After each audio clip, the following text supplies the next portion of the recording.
दंड की आज्ञा नहीं। Hallelujah, hallelujah.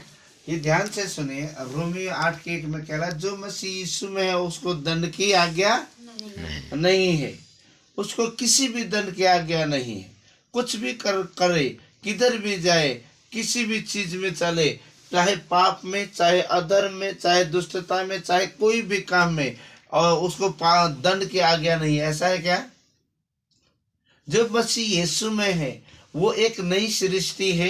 नया ज्ञान, नई बुद्धि, नई समझ, नए विचार, नई कल्पनाएं, नई भावनाएं, एक नया मन, नया आत्मा, नए रीति से सोचने का बुद्धि और ज्ञान परमेश्वर देता है। तब उसको दंड की आज्ञा नहीं है।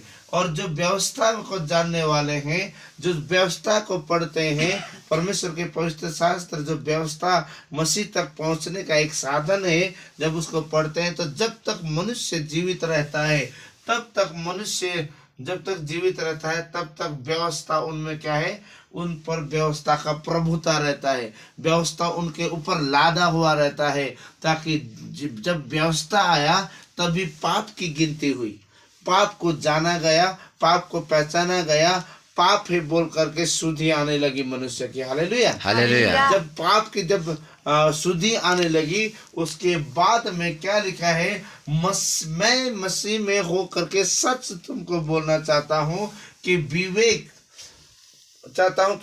भी पवित्र आत्मा में गवाही देता है।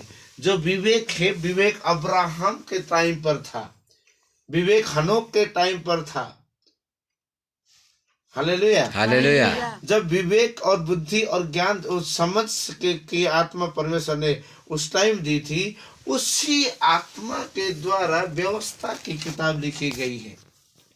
व्यवस्था कब आया? जब परमेश्वर ने विवेक के द्वारा अब्राहम से बातें की तो निकल के आ।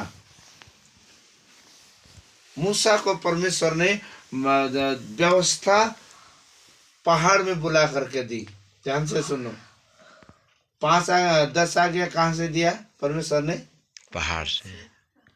हालेलुया, पहाड़ के ऊपर 40 दिन और 40 रात परमेश्वर के नजदीक जाके निकटता में लाके 2 पट्टियों ले जा करके परमेश्वर ने व्यवस्था की किताब को परमेश्वर मूसा के हाथ में थमा दी।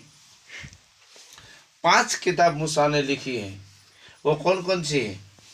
उत्पत्ति, बोलो, उत्पत्ति, निर्गमन, व्यवस्था, गिनती, व्यवस्था विवरण। ये 5 किताब मूसा की लिखी हुई है। मूसा नबी, मुसलमान के पास भी ये 5 किताबें हैं। हालेलुया।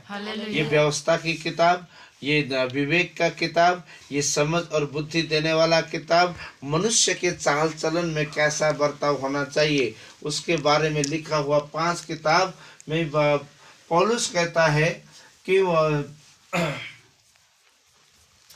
मसीह में सच कहता हूँ, झूठ नहीं, मेरा विवेक भी पवित्र आत्मा में होकर गवाही देता है, जो मसीह यीशु में है उसको दंड की आज्ञा नहीं। व्यवस्था के जानने वाले मनुष्य जब तक जीवित रहता है, व्यवस्था उस पर प्रभुता करता है। व्यवस्था के नियमों को फॉलो करने से पवित्र आत्मा की अगुवाई पा करके चलने वाला व्यक्ति ही परमेश्वर के निकट जाता है। और उसी में लिखा है, हम क्या कहें, क्या हम पाप करते रहे? मसीह यीशु, पवित्र आत्मा कहाँ से आया? जब पवित्र आत्मा यीशु मसीह स्वर्ग रोहण होने हो गए तो उसका किया हुआ वादा कि मैं जाऊंगा पिता के पास और विनती करूंगा कि तुम्हें